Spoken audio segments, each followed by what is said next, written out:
welcome to the Social 333 podcast. I'm your host, Chris Bentley. Today, my guest is Roderick Martin. Roderick, welcome to the show. Well, glad to be here, Chris. And it's one of those things I will tell you that the invite is right where I need to be, right here, right now on this particular show.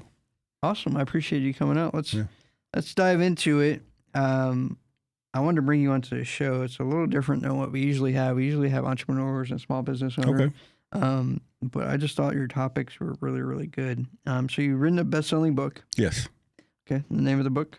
The book is The Unspeakable Truth, but it is the entrepreneur of the other world of UFOs, aliens, paranormal, all of that stuff. So I can teach people how to do business in this world. Yeah. That's what I wanted to talk about because I've done a lot of studies on UFOs and aliens, and I watched some, not quite documentaries, but definitely some podcasts. I've watched some guest interviews, and there's some pretty wild stuff out there. Absolutely. And some of the stuff I think is either fabricated or people think it's fabricated and is the truth. Okay. So how can I put this so that it makes sense? So when you come across people that just don't believe it, right? And you have definitive proof, like what kind of goes through your head? Well, I mean, I would first say, tell me where you land, and we'll start there because you would be perfect to kind of go there. I can hear the skepticism anyway, so let's go there. Because I've seen some wild stuff, such as like an upside down pyramid flying. Like wild stuff? Was it during wild things, or it'll be like, we caught this spaceship that's an upside down pyramid, like doing some wild stuff. Okay, and then I'll hear some like actual military pilots talking about like, hey, I seen some stuff. Yeah, that was true. I've seen, and I don't know if it's real or not, but like the orbs that were around like during the Iraqi war and stuff like that. Right. And I don't know if that was real or not. So you just have like a lot of stuff that's, you're not really sure because you see it on YouTube or you'll see it somewhere and you'll be like, I don't know if that's really true or not, or like that looks really cool. Right.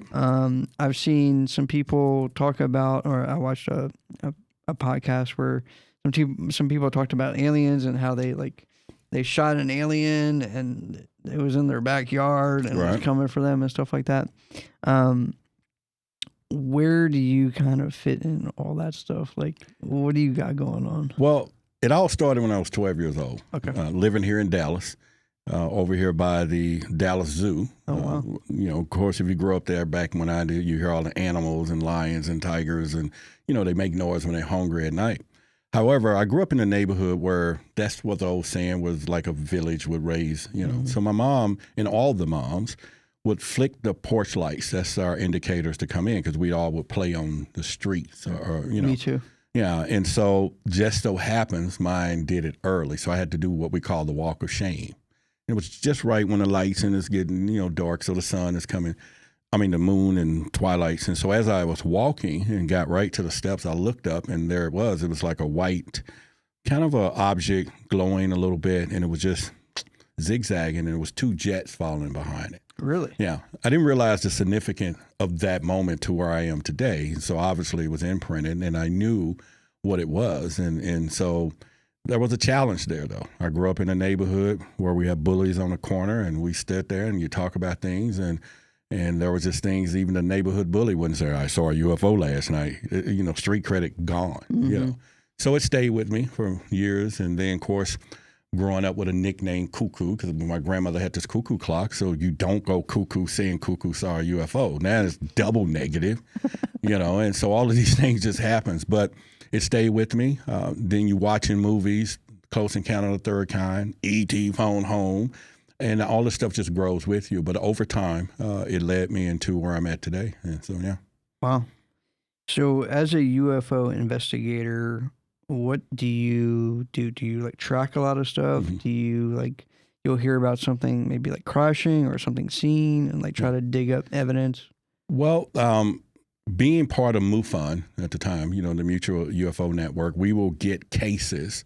And at that point, as a UFO investigator, depending on what you were assigned, and in the past, they would kind of go out and observe the different things, or if someone said it, and some of them take it that serious. During the time it was transitioning to more of the virtual world of things, and you can call people and ask. So more now of interrogation and all that. And because of the way the organization worked, there was cherry picking when it came down to who gets what, you know. Right. But all of a sudden, at that time, Clubhouse, I don't know if you remember the app at the time, and I got on there because I didn't, at the time in my family, I had no one to really talk to about UFOs. And so I said, I'm going to start this club. And and maybe I can get 30 people that I can just share it with. Well, within 2 years, it turned to 30,000. Wow. Then I will start getting files. And because I would do MUFON, I could integrate the procedures, simultaneously to analyze what other people were sending. And then it led into a more deeper thing when it came down toward my community and how we saw the phenomenon. But for the most part, they're here, they exist. Now I've worked with the government, I've worked with different people. Aliens walk among us. A lot of people just don't think so, but they don't want to go back and look at our history and the real stuff out there. And so cognitive dissonance plays a havoc in this particular space. So you said that aliens are walk among us. Yep. So he's an alien right there. That guy right there. Yeah. How does that really work? Like, are they here just to get intelligence? They've been here the whole time. Just a lot of different stuff going on. Well, for the most part, they've been here the whole time, because if you want to go back in a biblical sense, we can start thinking about all the stories we hear from the angels and the demonic side of it, or the fallen angels, the giants and all that. But if you go to history, ancient history, then there's reminiscences and things that are here that's unexplainable that people don't want to address. We got things sitting over there that ain't nothing we have today can build, pyramids and structures and functioning in ways of what we think advanced tech is, but it's done with consciousness and things. But who wants to talk about that, right? There are stories in biblical terms that Genesis chapter 1, verse 26, let's make man in our image and the likeness of ourselves. Now, I grew up where, hey, that's one God talking. But when we all say all of us is going to make him look like us, that's a bunch of us talking, And so, therefore, there was many things. But it's sitting in our faces, and it's designed for us to see it. We just don't want to see it. So when they walk among us, it's the evolution of, if you go past and start looking at Earth millions of years ago, and humans, we've only been around this particular type of species. We are not, we can go back 5,000, say, years. But there is reminiscences that there was all types of humanoids walking this planet, insectoids, reptoids, and you see it in ancient depictions on walls, and so why ignore that? And a lot of us do. I know I spoke to my median, and she said that I'm from... A median, all right. Yeah. Okay, now we're getting somewhere. Now you're stepping out into the... All right, now, come on. And so I'm really big into spirituality, and she told me that I'm an alien. I came here and... See, that's what I said when I pointed to the gentleman over there. But go ahead, continue. So, so I'm an alien from another world, and that world got destroyed in some sort of war, and I'm here from that. And I'm not the only one that's from that world, and I've been running into other people that are from that world. All right. Do you feel a sense of disconnect? Do you look at this world some days and you think, man, this is a strange sugar honey iced tea? You know what I'm saying? Yeah, I mean, I tell this story all the time, is that I don't know if it was a reincarnation or what, but I was in, like church, I'm old, right? I'm 47. So like church had like this little like... I didn't know if I should do that, Kevin Hart. 47? But go ahead. So they had this like, you go drop your kid off and they like teach you like biblical stuff. And it's like, I guess it's like pre-K before you get into K. I don't understand that kind of stuff. But there I was, and I was in school and I was getting bullied.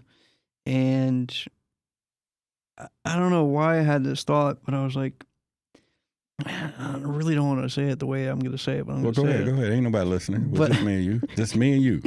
That's it. But I was just like, this is some bullshit. Okay. And it wasn't like from the teachings. No, it wasn't the teaching. Okay. It wasn't me being at the school. It was like this world, this life. That's is where I was bullshit. going. Yeah. So that's your first sign. And when you're young, you haven't been exposed to the mind programming to not remember. Everything is designed for us not to remember. So kids come in not only the innocent side. This is why that other side where they want to take children, and that's a whole nother podcast, right? But the other point of this is you were at that stage where you was fresh. You hadn't been exposed to a lot of things, and the programming had begun. It starts in our religious institutions anyway.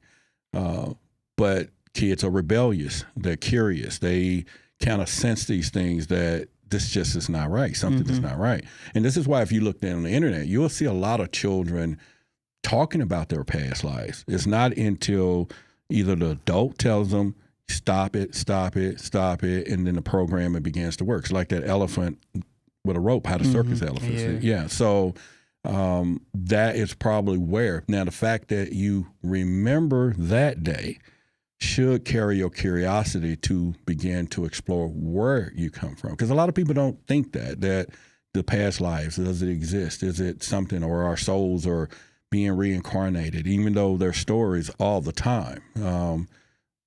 But welcome home, or welcome to Earth. Yeah, so I started out being very curious about death. And I know a lot of people around me are curious about that. I spent a lot of time like understanding it. My father died when I was 3. So I was very curious about death, and sorry to hear that, by the way. Thank you. So I was very curious about death and what happens, and I'd hear all these stories about you come into the light and you do this, you do that, right? And then I was always surrounded by people that were more enlightened by me, more aligned. So this lady at work, I asked her, like, how does this work? And I always had medians, so I asked a median. And then I got turned on to this book. It's called Journey of Souls, and I read that, and then I read his other book. And from there on, it was like spirituality is so in depth. Yeah. It's like basically like opening up a trap door and just falling, because there's so much to learn. You can never learn enough. And I just realized that I'm just here as a guest. I'm not here as a regular human. I'm just an alien in a human body. Well, I mean, but here's the I'm sure that sounds really weird to a lot of people, but it's really not true. Here, because see, now I'm getting ready to echo or give you the thing. Maybe not.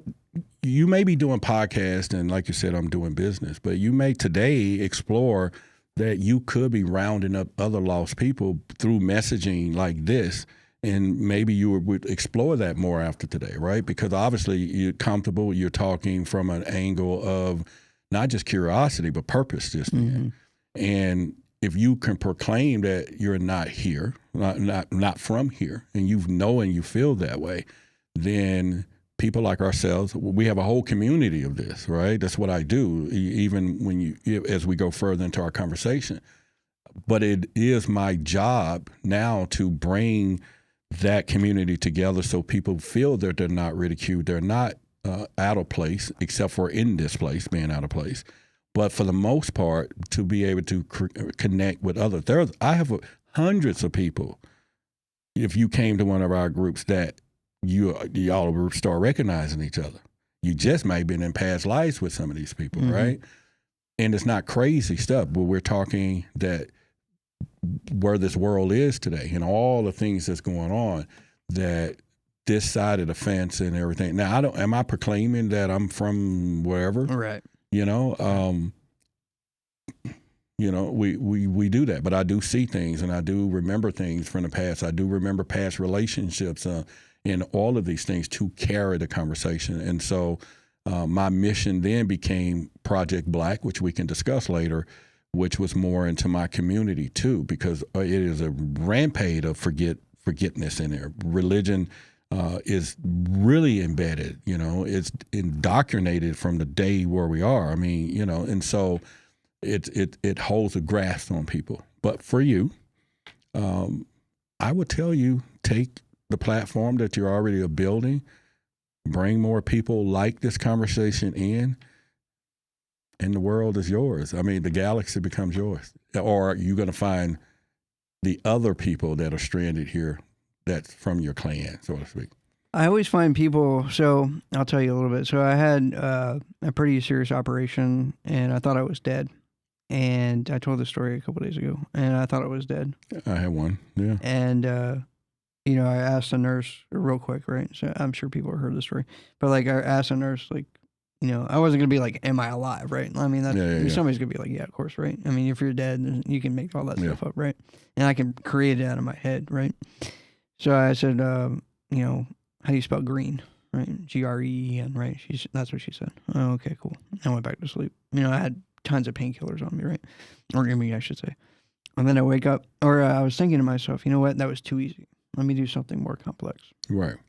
So then she comes back in. I don't know what day it is. I don't know what time it is. It's just all black, right? All I see is my eyelids. And I asked her, I said, I know I asked you how to spell green before, but I have another question for you. She goes, yeah, okay, what? I said, what's your favorite color? And then she goes on to this whole thing about like, well, it depends on the day and the kind of boots I'm wearing. Just complicating this whole thing. Right. Just tell me, you know. So she's like, well, it's either like blue or black, whatever she said. Right. I was like, all right, well, spell blue. B.l.a.c.k. I was like, okay, I'm alive. But I wasn't just alive. And here's something else, and then I'll get back to... no, go ahead. Because this kind of like goes into spirituality. So, because I died, and I had that operation, and I came back, all the vices, all the attachments, all that stuff is gone. So I'm just walking around like a clean slate. There's nothing. I was just talking to a friend of mine today that we were talking about timelines and karma and all of these things.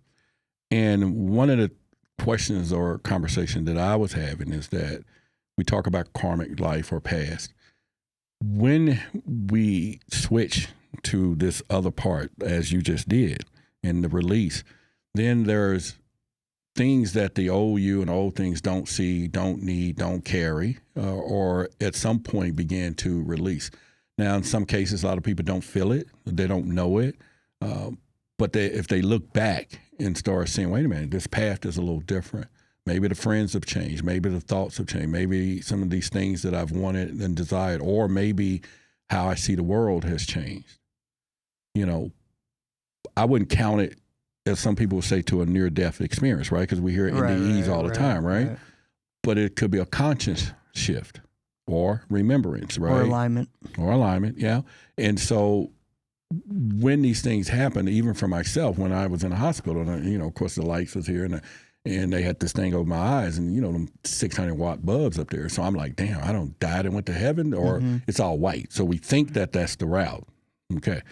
However, just the near shock of electricity, of the energetic part, is where this thing needs to be rebirthed.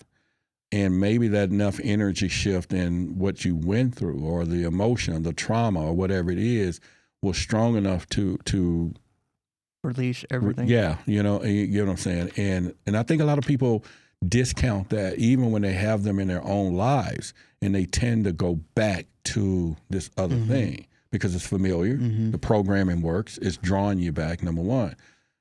So I will say to you, you know, and to anyone who's listening and all these things, there are moments that you have to look at yourself and believe it. You know, this crazy notion that this just not be happening. And if you feel uneasy in this world or where we are, it is not because you are crazy, you're different, or anything else. It is you're starting to remember. And when you start thinking about this holographic world, or maybe we're in this matrix, or maybe it's all programming and all of these things, it's no different than us in this camera projecting what they're seeing. Can we change that? Probably. All we got to do is change what we say, sort of the script, right? Maybe your script was changed, and now you got to toy with it. Yeah. So now, and I'll get back to some of the projects you're working on. Now, no, that's fine. I mean, I'm here. My purpose is a little different than what we thought. So let's go with it. I'm with you. Let's go. Nothing just happens. So you can create and destroy, right? It's energy. You can't destroy energy, but you can create it and you can manipulate it. So some say they can, right? Yeah. They harness it, maybe, yeah. And then you're supposed to be the matrix. Like you're supposed to be, a duplicate of God, right? Okay. Or the source, right? So if you're the source. We're connected to source. We're connected to it, right? Yeah. So you have the same, within reason, same capabilities, right? Okay. So if that's the case, and love is abundant, and so wealth has to be abundant. Anything has to be abundant. It depends on the definition of wealth to whom.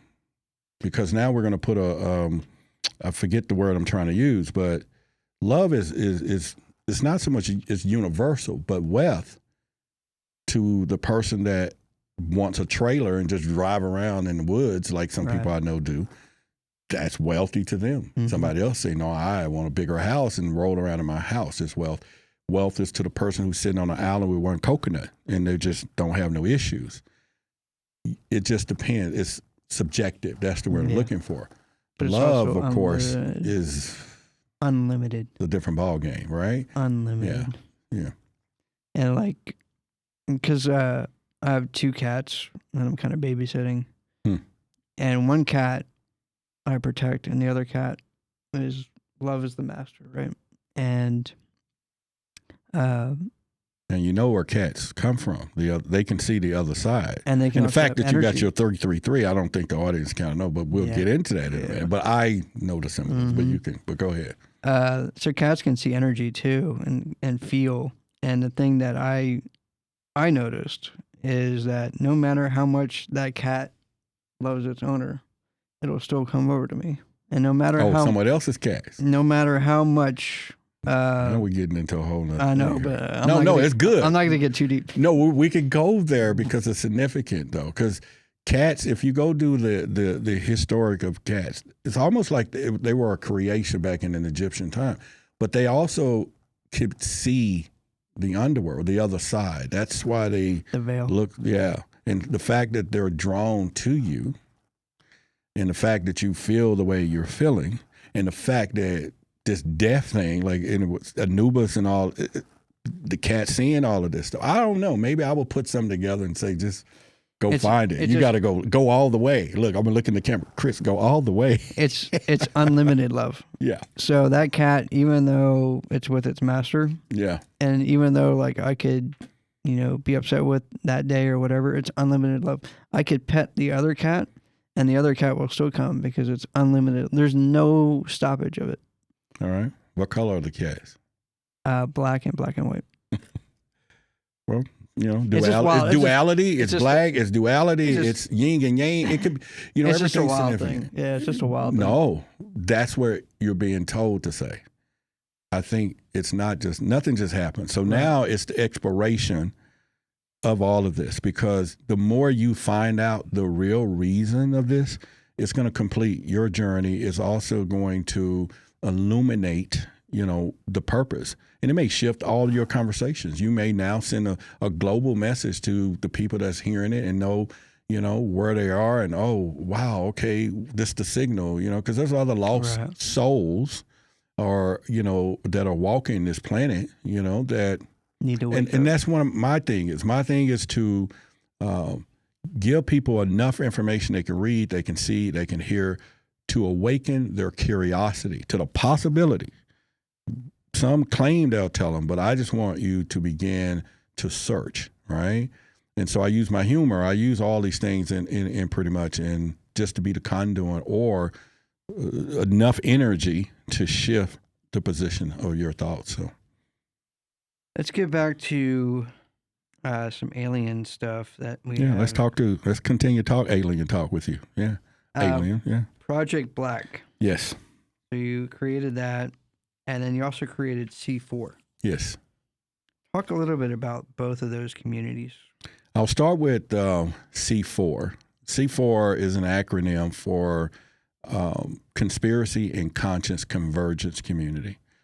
Not long ago, as I ventured into this conscience side, I started noticing that there were, once again, division, which is the main menu of everything around here. And a lot of people that are consciousness or conscious or awake is the term, are really prejudiced. You know, I'm not talking color. I'm talking levels of tribes, you know, factions, if we want to use the word. So, and it's almost like they wear this thing of being proud that they can see something, but don't know that it's unlimited. It's like, just because you know this don't mean you know all of that. Mm-hmm. It's not designed that way. Mm-hmm.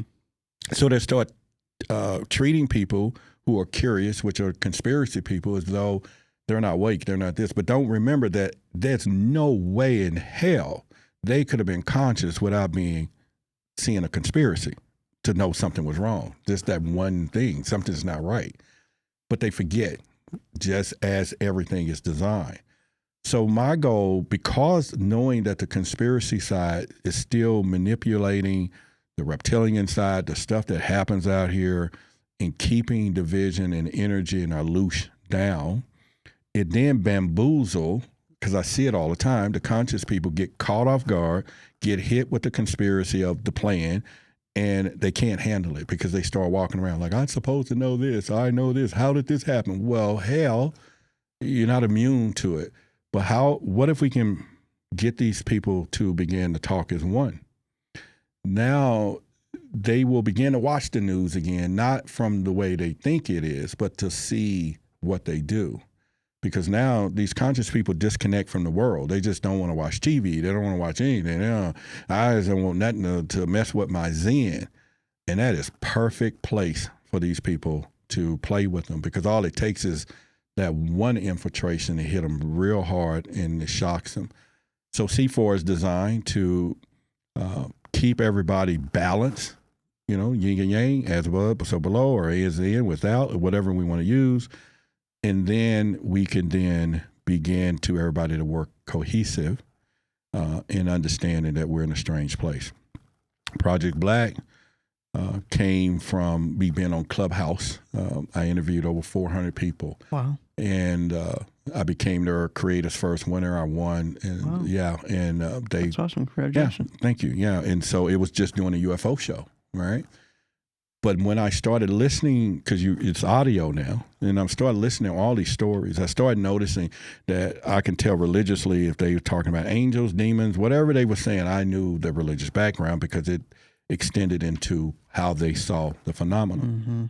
But then I started noticing my own community. Boy, that was a huge problem. And it was disconnect, cognitive dissonance. It was emotional. It was all of these things because we, and just like how I started it, didn't have anyone to talk to. I was in a house and I used to watch Ancient Aliens. And at that time, the woman I was married to would be like, why are you watching this stuff? Now I'm drawn to it. And I'm also a grown man too, right? You think you're a man of the house, I could watch Ancient Aliens. As a matter of fact, I just paid the bill. The ego steps in, right? But she was like, why are you watching this stuff? And then it was like, oh, don't have my children, which was supposedly, And so that was just the catapult of drawing me like, I'm going to do what I want to do. I'm going to watch it more and more. But that was the proper thing to keep me moving forward. And then all of a sudden I realized I didn't have no one to talk to, because the very person I'm married to, the very person that I could have told her where we robbed the bank last night and the codes and where we tied the security guards up, right? Just entertainment purposes only. Right. Don't y'all research that. But I could not tell her that I'm interested in aliens because of the church Sunday morning that she would go to. And the denial of things that wouldn't happen in the bedroom if I wasn't compliant to this Jesus Christ story, right? So I started Clubhouse because of that. And then all of a sudden it grew. And I do remember distinctively that I was getting ready to hang it all up because we were going through some issues. And our issues had issues. And I was like, okay, happy wife, happy life, bullshit, right? It's happy spouse, happy house. Right? I learned that real quick now. Oh, well, I will know that now, right? And so it's like, okay. So it catapulted all of this. We did? Okay. So it then turned me into saying, wait a minute, if I don't have no one to talk to, and I am running this ship, but yet I can't say this because it depletes me being a man or all of these things, because all of a sudden, it's unexplainable. Never as a man, you got to say, I don't know where we're going, dear, or I don't know what to do, right? And so I was like, what if someone else is having this problem? So I started speaking up, and sure enough, more men, lawyers, doctors, people of skilled positions who didn't want their practices and all this to be, kind of shaken because all of a sudden they having visitations at night, or they saw an alien, or they saw, in the dreams or wherever, or they saw a spaceship, and all this. I'm like, wait a minute. Then it started going more into my own community because it was running rapid of this is a huge problem. And then I said, wait a minute, it's not only religion, it's ridicule, it's how we talk as people to each other. We can talk about grandmother ghosts. I used to chat about, dating a woman who can see things and, here in the bed and you doing your thing. And she said, you go, boy. And you thinking, and she said, well, that's your grandmother who's watching us say, you go, boy. You're like, my grandmother's over there? Yeah, because you can't see that, right? But we can believe in all those stories, but we don't believe that we're not in this universe by ourselves.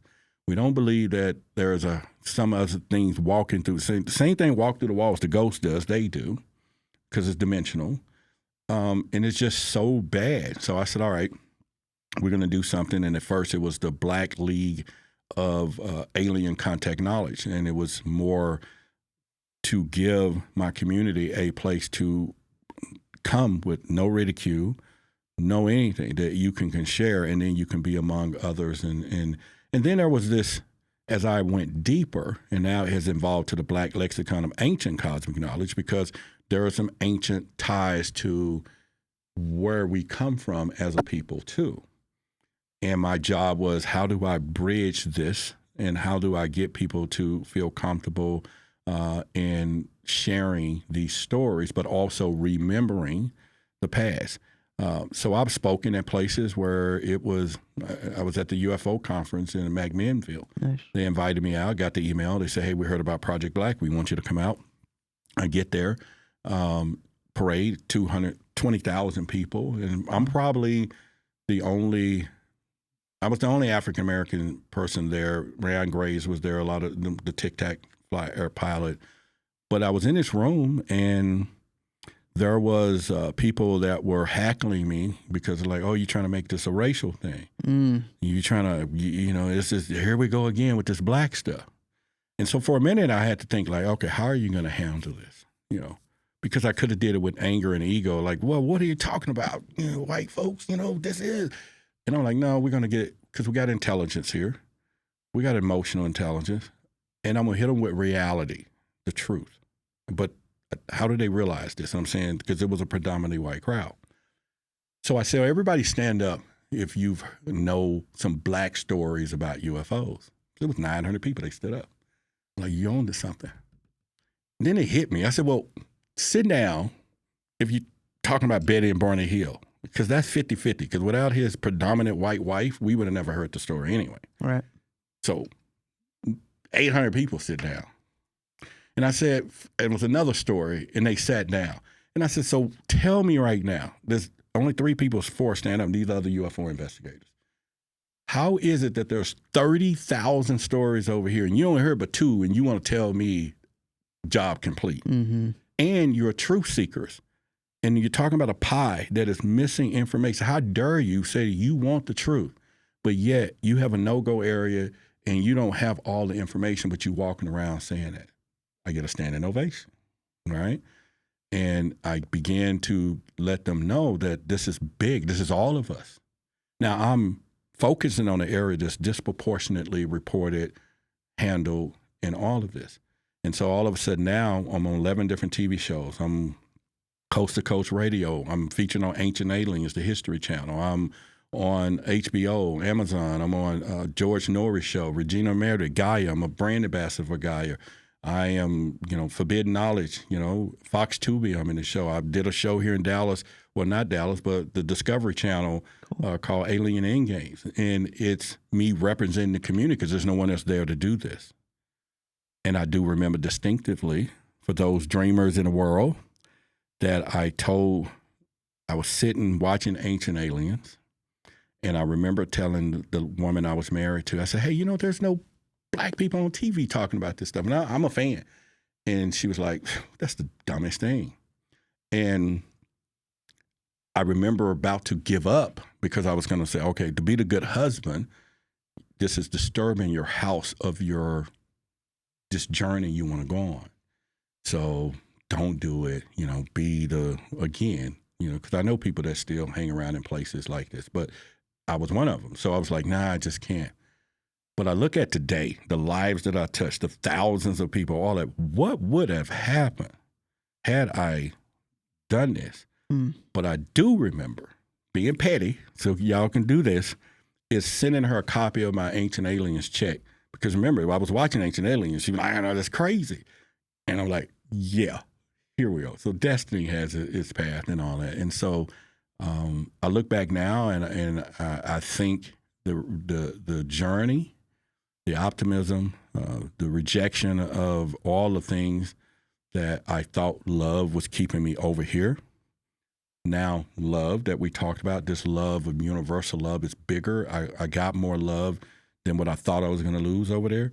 I'm helping people. It's bigger and it's more fulfillment and all this stuff. And so even for yourself, your next podcast, when you start talking about this business people on Wall Street, and then you get the urge of calling this person over here who looks like an alien and reminds you of you and all that stuff, you got a decision to make.